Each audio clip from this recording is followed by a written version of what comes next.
Hey everybody, welcome to my YouTube channel. Today we've got ourselves a little project with this truck, and I want to make it so that way I can carry my skid steer in the dump bed. It's just a little bit easier to get in and out of places sometimes than dragging a whole trailer around just for a skid steer. And it's even easier to get in and out of the gas station or to go grab lunch or something when this is my only truck on the site. I have my old F800 that you see sitting down there set up that way, but this truck has a different tailgate, and so we got to do some modifications to make it work. I'm kind of took a gamble on this. I'm really hoping that we can come up with a way to make it all work well.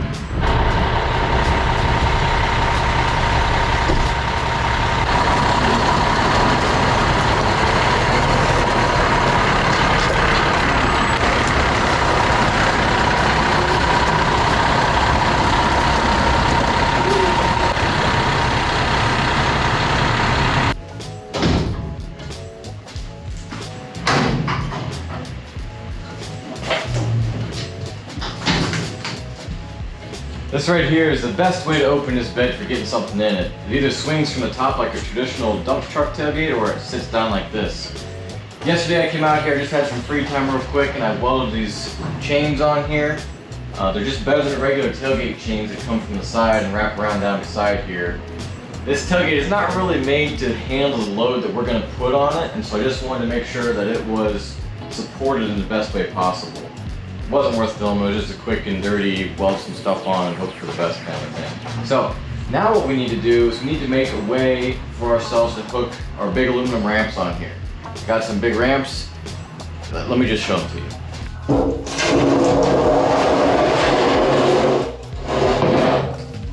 These ramps are made to hook on the rub rail that goes in the back of like a flatbed truck. My other truck has that rub rail already installed. I even actually beefed it up a little bit to make it stronger. But we need to install something like that on this tailgate because sitting them up like that is just a bad idea. I think the first thing we're gonna do is stiffen up this part of the tailgate because it's only really thin steel, maybe 1/8 of an inch thick.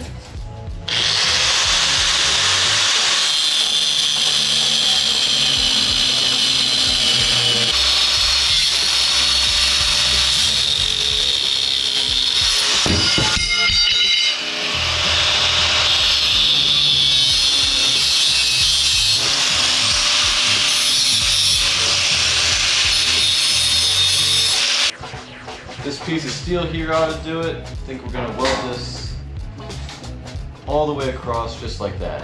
I just gotta figure out how to hold it up here while I tack it on. Actually, if I fold the tailgate up, I won't have to hold it up there at all, so I think we'll do that.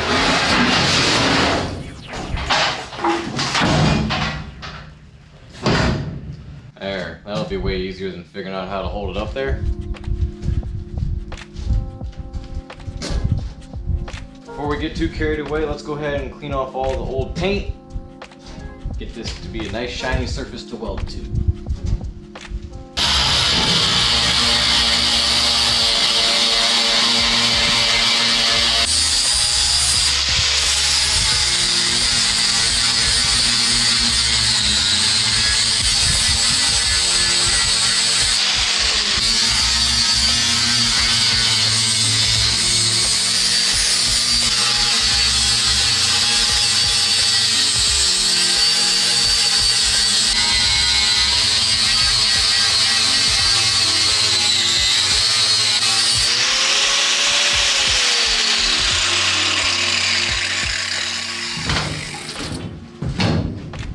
Well, that lays on there pretty nice. I think I've discovered a problem though. I'm gonna need to pull these pins out and turn them around because by the time I get this project done, they won't be able to come out this direction.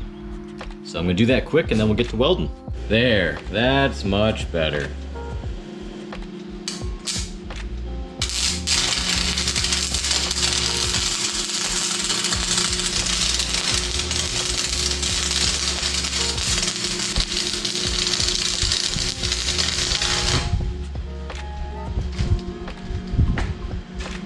This is gonna take a minute. I probably could get away with just stitching this like intermittent welds across the face, but I kind of could use a practice and I've got plenty of rod, and so I'm just gonna weld the thing all the way across. Just gonna take a little bit here.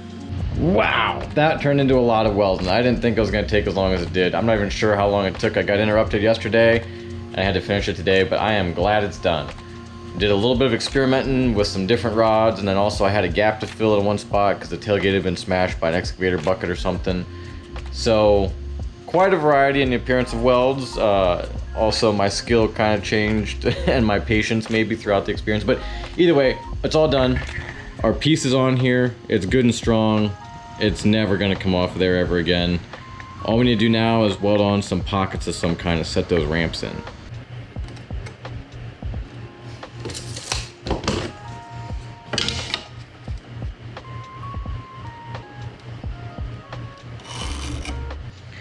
I mark each one of those out at 1 1/16 inch, so that should give us 1 inch once they're cut, assuming a 1/16 inch wide cut.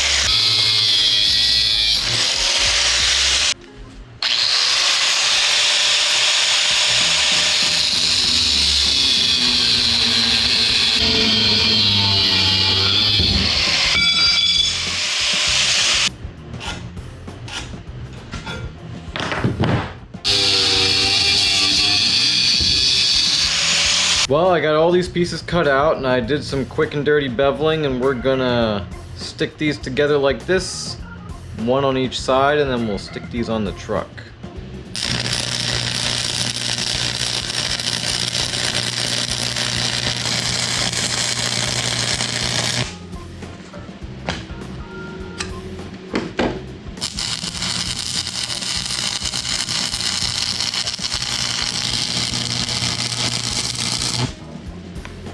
Well, there we go. We got these things welded up real nice. Or at least as nice as I can get them. Let's go stick them on the truck. Alrighty, I got these things all lined up. We're gonna weld one on this side and one on this side. That should give us a good place to hook our ramps.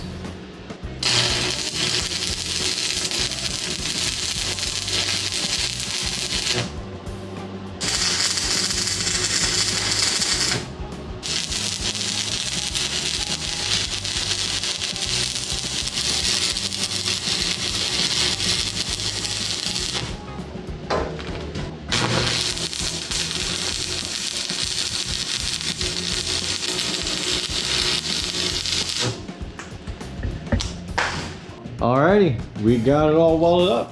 I just put the finishing touches on. It is unfortunately well after midnight, and I am really ready to go to bed, so we're gonna try this out tomorrow in the daylight. Machine out here and got the ramps all set up in those pockets. This truck has fold down sides, so I fold those down so we can see exactly what goes on. Nothing left but to do it now.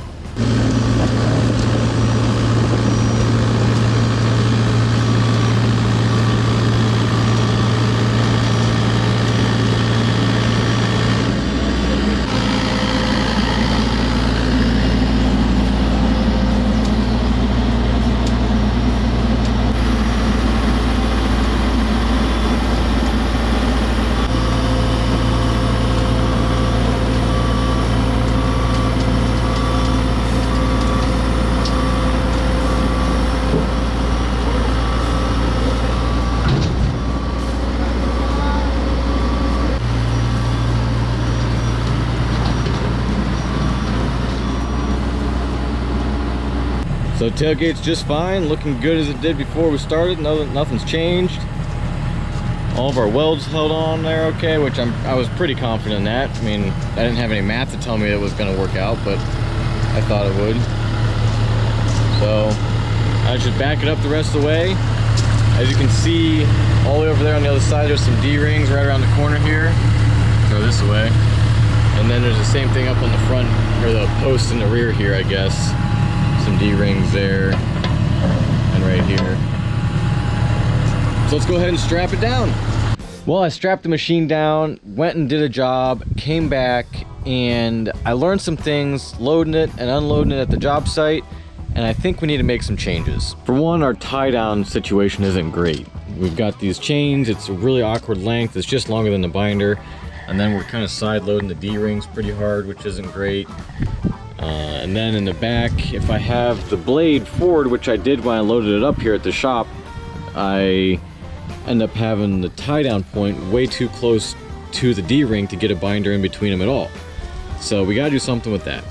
The other thing is, I think we're flexing this bed really hard when I unload this machine and it comes down over the tailgate. I think this whole post is actually moving and rotating away from the bed, which might not be a problem for the 2 or 3 times I've had to do this here, but a lifetime of that will eventually break something in there due to fatigue and just stressing things out. So I'm gonna set the camera up, I'm gonna flip this side back up so we can watch the gap in there as I run over this and see if that post really does move. This joint here between the flip down side and the corner post is pretty uniform. Look real closely in here as I drive over this tailgate if this post doesn't kind of rotate away from that side.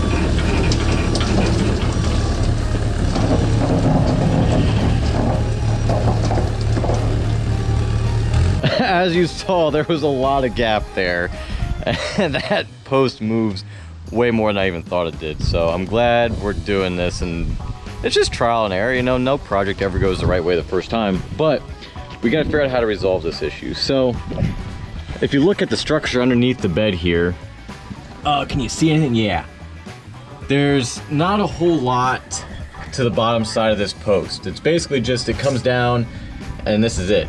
There's also just not a whole lot of, like, even the floor structure isn't that great. I mean, these are only 3-inch channel cross members. It's just not a super heavy built bed, or at least it's not built for what we're doing to it.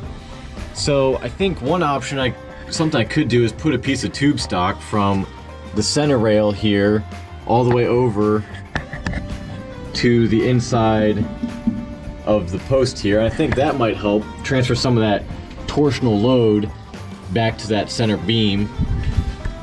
I think another thing we could do to help spread some of this load out over a couple different cross members in the bed is to maybe on the inside here weld some sort of corner brace. It would kind of get in the way of things, but I need to relocate those D-rings anyway, and so I'm just not sure what the best thing to do is. Maybe I have to do both of those things. Maybe I should just be giving up on this whole putting the machine in the back of the truck and just get a trailer. I mean, that's what a lot of people have been telling me. I just think this is so handy though. You can get in and out of places so easy. Once you get the whole tying down thing figured out and like a method to it, it goes quick and it's way faster than unhitching and hitching up a trailer at the job site and everything like that. And you don't have to find a spot to park a trailer. Just so many things that make it so handy to leave the trailer at home and throw the machine on the back of the truck. So I really want to figure it out. I want to figure out a solution that's sustainable and will last long and will keep the truck lasting long and isn't, breaking the truck in half. So I think, oh, there is one other option. So you see, I forgot about this, I dreamed this up last night. We got one sideboard, I'd like to make it one sideboard higher. So I was thinking about permanently affixing like a piece of steel, weld a piece of steel to over here and have a piece of steel come all the way across and then be welded to the top of this post. And now it helps transfer some of that rotational load all the way back to the headboard. And in a typical dump truck bed, the sides don't fold down, and so the load would be put onto the whole side of the truck rather than just the post at the end. I could also weld these sides up. It would make it nearly impossible to tie down because there just isn't a lot of room on this truck. It's a little bit narrower than my other truck. And I kind of don't want to do that because they are good functional sides, and it's sometimes handy to be able to flip the sides down if you got to throw some pallets on there or something. It's not really something I do, so maybe it's not that big of a deal, but I don't know. That would also be quite a gap to fill up too. I'd have to get some steel and figure something out with that. But Anyhow, this project's gonna be an ongoing project, obviously. It's more than I can do today in just this video, so throw your thoughts in the comments below. I'm really looking for input and ideas here. I've got a couple different ideas, as you've heard, but I don't love any of them, so let me know what you think. Thanks so much for watching. I hope you had a good time watching this video. We'll see you next time.